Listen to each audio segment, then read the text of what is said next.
सारांश। एक पहाड़ी मैना की मौत। एक पहाड़ी मैना की मौत एक अत्यंत भावनात्मक और चिंतनशील लेख है, जिसमें लेखक कांति कुमार जैन ने छत्तीसगढ़ की एक विलक्षण और अब लगभग विलुप्त हो चुकी पक्षी प्रजाति पहाड़ी मैना के जीवन, उसकी अद्वितीय विशेषताओं और मनुष्य की उदासीनता के कारण उसके अस्तित्व पर आए संकट को बहुत ही मार्मिक ढंग से प्रस्तुत किया है। लेख की शुरुआत इस चिंता से होती है कि यह पक्षी अब विलुप्ति के कगार पर पहुंच चुकी है।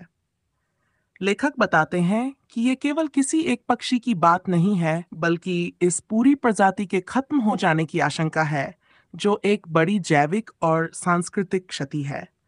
यह पक्षी जितनी कोमल, नाजुक और सुंदर है, उतनी ही उसकी प्रतिभा अद्भुत है। पहाड़ी मैना की विशेषताएं और दुर्लभता।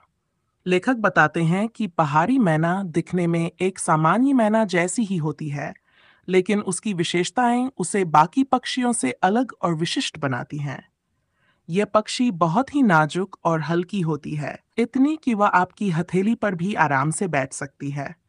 उसकी आंखों में मासूमियत, चाल में सादगी और आवाज में मधुरता होती है। इस पक्षी की सबसे बड़ी विशेषता यह है कि वह मानव आवाज की हूबहू नकल कर सकती है, वह भी बिना किसी अभ्यास या प्रशिक्षण के।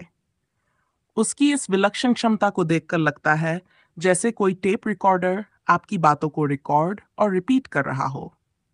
वह इंसानी ध्वनियों की इतनी सटीक नकल कर सकती है कि आप उसकी आवाज को असली और नकली में नहीं बांध सकते। लेखक कहते हैं कि जैसे कोई छोटा परिंदा आपकी हथेली पर बैठकर आपकी बातें दोहराने लगे। यही कल्पना इस मैना को इतना खास बनाती है। भौगोलिक सीमाएं और राज्य पक्षी का दर्जा।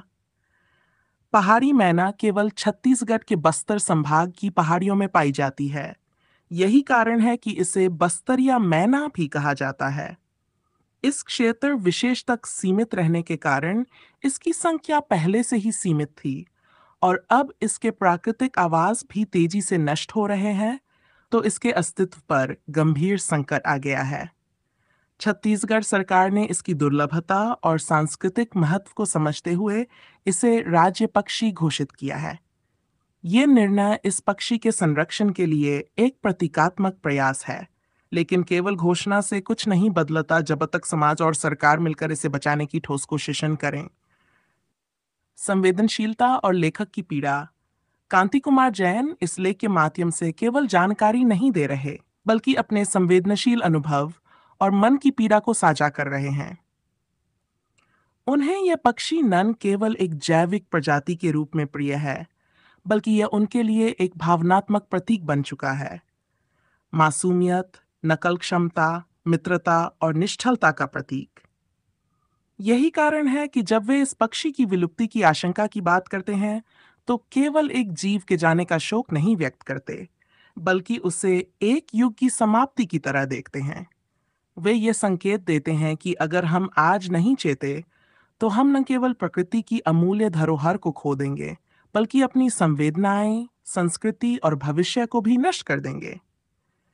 पहाड़ी मैना की मौत केवल एक प्रजाति की मौत नहीं होगी, वह मनुष्य की उदासीनता की भी मृत्यु होगी। निष्कर्ष। एक पहाड़ी मैना की मौत केवल एक पक्षी की कथा नहीं है। ये एक चेतावनी है, एक दस्तावेज है, एक करुण गीत है जो हमारे मन की संवेदनाओं को झकझोरता है।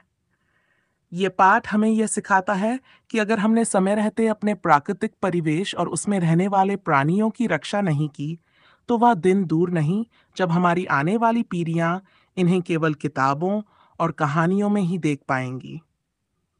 कांति कुमार जैन की ये रचना हमें एक पक्षी के माध्यम से मनुष्य की आत्मा, संवेदना और उत्तरदायित्व की याद दिलाती है। यह पाठ केवल पढ़ने के लिए नहीं है, बल्कि समझने, अपनाने और जागने के लिए है।